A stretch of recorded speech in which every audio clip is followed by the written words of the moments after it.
The Assassins, a mysterious order that flourished in the medieval Middle East, have been shrouded in myth and intrigue for centuries. Often depicted as ruthless killers willing to take lives for political and religious reasons, their true story is a complex tapestry of faith, politics, and survival. This video seeks to unravel the myths and delve into the reality of the Assassins, exploring the history of the Assassins, formerly known as the Nizarius Malis, begins in the complex religious and political landscape of the medieval Islamic world. Their story is deeply intertwined with the broader history of Islam, particularly the Shia sect, and the geopolitical struggles of the time. Foundations in Islamic schism. The roots of the Assassins can be traced back to the fundamental schism in Islam between Sunni and Shia Muslims, which originated from a dispute over the rightful successor to the Prophet Muhammad. The Shia sect believed that leadership should remain within the Prophet's family, specifically through his cousin and son-in-law Ali. Over time, the Shia sect itself splintered into various groups, including the Ismailis. The Ismaili sect and further division. The Ismailis, named after Ismail ibn Jafar, whom they regarded as the rightful imam, further divided during the 11th century.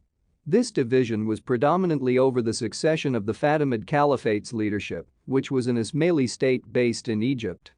The group that would eventually become known as the Nizarius Malis emerged from this division, finding themselves in opposition not only to the Sunni majority but also to other Shia groups. Rise of Hassan I-Sabbah. The formation of the Assassin order is largely credited to Hassan I-Sabbah, a Persian Nizarius Mali missionary of exceptional intelligence and charisma. Around the end of the 11th century, Sabbah became a pivotal figure in the Nizarius Mali movement. His leadership and vision were instrumental in defining the early identity and objectives of the Assassins. Acquisition of Alamut. One of Sabbah's most significant achievements was the acquisition of the fortress of Alamut in the Alborz Mountains of northern Persia in 1090. This fortress became the headquarters of the Nizarius Malis and the symbolic and strategic center of the Assassins. Alamut was strategically located and virtually impregnable, which allowed Sabbah and his followers to maintain independence from the surrounding Sunni Seljuk Empire. Spread and establishment. From Alamut, the influence of the Assassins spread throughout Persia and later into Syria. They established a network of fortresses and communities across these regions, each serving as a base for political influence, religious teaching, and, when necessary, military action. The Assassins operated both openly in regions they controlled and covertly in areas under Sunni rule. In summary, the early history of the Assassins is rooted in the religious and political contexts of the Islamic world. Emerging from the complex divisions within Islam, they carved out a unique identity under the leadership of Hassan I-Sabbah. The acquisition of Alamut and the establishment of a network of strongholds set the stage for their influence and activities in the medieval Middle East. This period laid the foundations for the Assassins' enduring legacy as a formidable and often misunderstood group in Islamic history. The fortress of Alamut, located in the Alborz Mountains of modern-day Iran, holds a central place in the history of the Assassins, also known as the Nizarius Malis. Its acquisition and transformation into the heart of the Nizari state represent one of the most pivotal chapters in the order's history. Strategic acquisition. Hassan I-Sabbah, the founder and first leader of the Nizarius Malis, acquired Alamut in 1090 AD. The fortress was ideally situated for defense, perched on a high rock overlooking a valley, making it almost impregnable. Sabbah's acquisition of Alamut was strategic and symbolic, providing a secure base from which he could spread the influence of the Nizarius Malis. Development and fortification. Under Sabbah's leadership, Alamut was transformed from a modest stronghold into a formidable fortress. It was reinforced and expanded to include living quarters, storerooms, and areas for religious and military training. The fortress was self-sufficient, with its own water supply and food storages, allowing it to withstand long sieges. Center of Nizari power and learning. Alamut was more than just a military stronghold, it became the administrative and spiritual center of the Nizarius Malis. Sabbah established a library within the fortress, which housed a vast collection of scientific, philosophical, and theological texts. It became a center for learning and scholarship in the Islamic world, attracting intellectuals and theologians. symbol of resistance. Alamut came to symbolize the independence and resilience of the Nizarius Malis in the face of external threats, particularly from the Sunni Seljuk Empire and later the Mongols. The fortress's mere existence was a challenge to the larger powers of the region, representing a bastion of Shia Ismaili belief and resistance. Sieges and attacks. Throughout its history, Alamut faced numerous sieges and attacks from various enemies. Despite these challenges, the fortress remained a stronghold for the assassins for over 150 years. Its strategic location and the determination of its defenders made it a formidable challenge for any invading force. Destruction by the Mongols. However, the fall of Alamut did not signify the end of the Nizarius Malis, who continued to survive and practice their faith in various parts of the world. In conclusion, the fortress of Alamut stands as a testament to the ingenuity, resilience, and independence of the Nizarius Malis.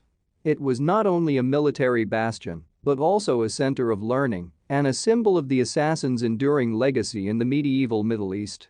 The history of Alamut encapsulates the struggle for survival and autonomy faced by the Nizarius Malis and their remarkable ability to maintain a stronghold amidst a hostile environment. The use of assassination as a strategic tool is perhaps the most renowned and controversial aspect of the Nizarius Malis, or assassins. Far from being mere murderers, the assassins employed targeted killings as part of a larger strategy of psychological warfare and political influence. This approach was deeply rooted in their unique circumstances and the broader geopolitical context of their time. Selective and symbolic targeting. The assassins' approach to assassination was characterized by its selectivity and symbolism. Rather than indiscriminate killing, they focused on specific high-profile targets, such as political leaders, military commanders, and key figures who posed a direct threat to their community or objectives. The aim was not just to eliminate a particular adversary, but also to send a powerful message to their enemies and allies alike. Psychological impact over physical harm. The psychological impact of these assassinations was as significant, if not more so, than the physical elimination of the target. By demonstrating their ability to reach even the most protected individuals, the assassins cultivated an aura of omnipresence and invincibility. The fear and uncertainty this created among their enemies were potent weapons, often more effective than conventional military force. Precision and planning.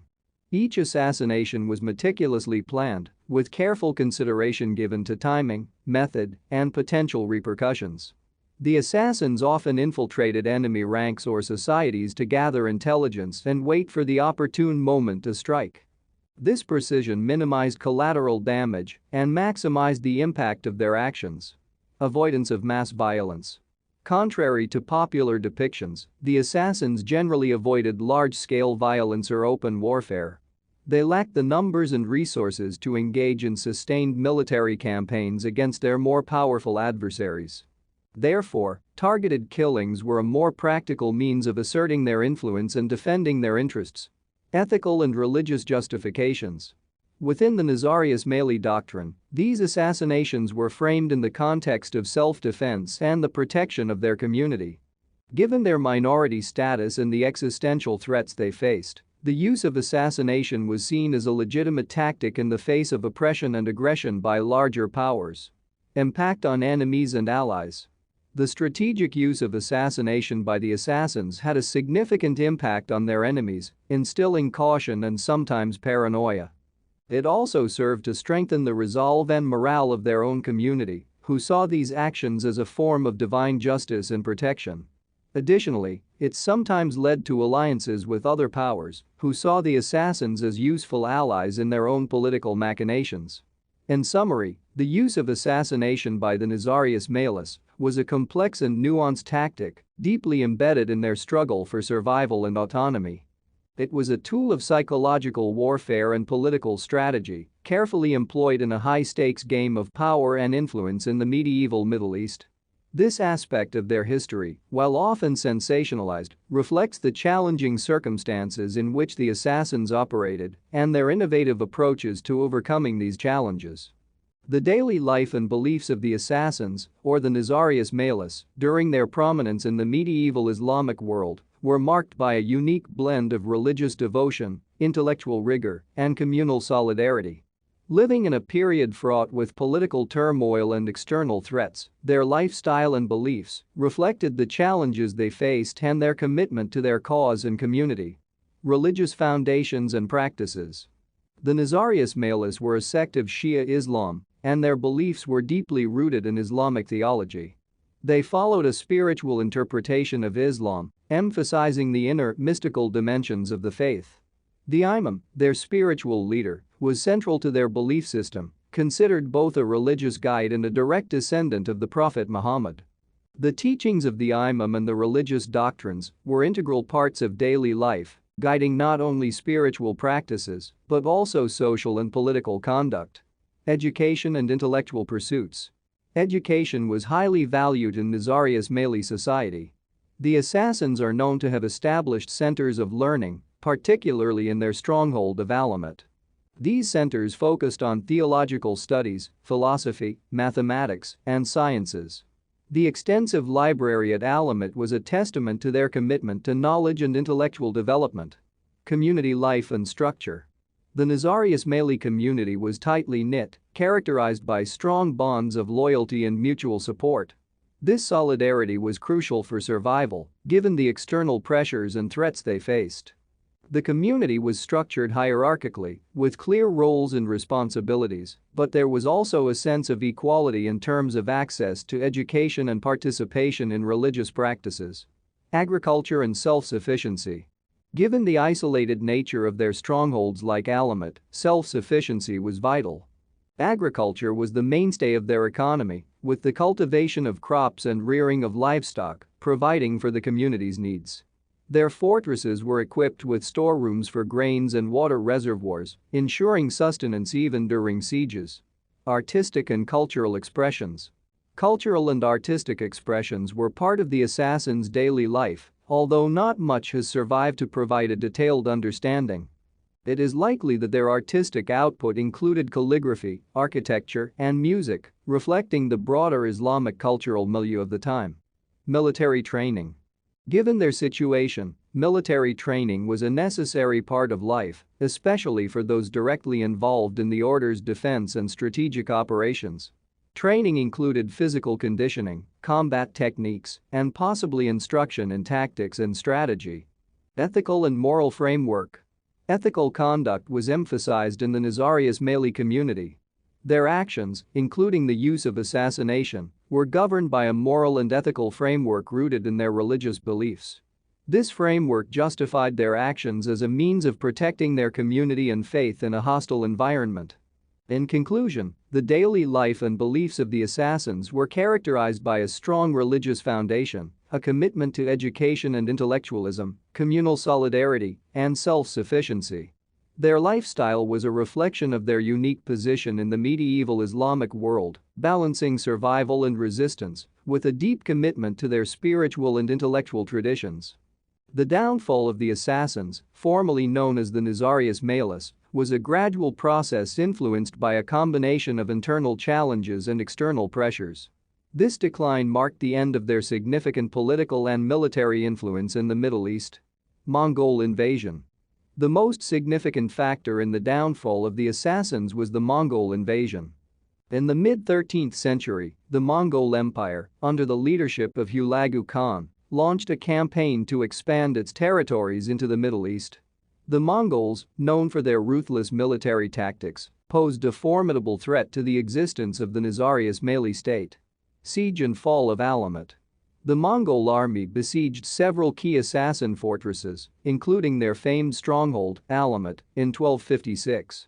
Despite their reputation for being impregnable, the fortresses eventually fell to the Mongols, primarily due to the overwhelming force and persistence of the invaders. The fall of Alamet was particularly symbolic, signaling the collapse of the assassins' power. Leadership crisis. The assassins faced a crisis in leadership during this period. The loss of key leaders, either through assassination or in battle, left the order without strong guidance. This lack of leadership was detrimental in organizing an effective resistance against a Mongol onslaught. Internal strife and loss of support. Internal divisions and loss of support from local populations also contributed to the downfall of the assassins. As the Mongol threat grew, many former allies and subjects of the Nizarius Mali state shifted their allegiances, further isolating the assassins. Destruction of libraries and cultural centers. The Mongol invasions led to the destruction of many cultural and educational centers of the assassins, including the renowned library at Alamet. This loss not only represented a physical blow, but also a significant cultural and intellectual setback for the Nizarius Mali community. Aftermath and survival. Following the destruction of their strongholds, the remnants of the assassins retreated and dispersed. While they no longer held significant political or military power, the Nizarius Mali community survived and continued to practice their faith in various regions. Their adaptation to new political realities and the preservation of their religious and cultural identity were key to their survival post-downfall. In conclusion, the downfall of the assassins was a result of overwhelming external invasions, coupled with internal challenges and leadership issues. While their political and military influence waned, the Nizarius Malis's cultural and religious legacy continued, reflecting their resilience and adaptability in the face of adversity. The story of their downfall is as much a testament to their enduring spirit as it is a chronicle of their confrontation with one of the most formidable powers of the medieval world, the Mongol Empire. Legacy and misconceptions. Over the centuries, the legend of the assassins has taken on a life of its own, often overshadowed by myths and exaggerations. They have been portrayed as drug-addled killers, a myth likely stemming from the etymological association of the word assassin with hashish and mindless fanatics. In reality, their story is a complex interplay of faith, survival, and resistance against larger political powers. In conclusion, the secret world of the assassins is a fascinating blend of myth and reality. Far from being just ruthless killers, they were a complex, organized society with strong religious and political motivations. Their legacy, while clouded by legend, offers a unique glimpse into the intricate tapestry of medieval Middle Eastern history, shedding light on the power dynamics, religious conflicts, and the eternal human struggle for survival and autonomy.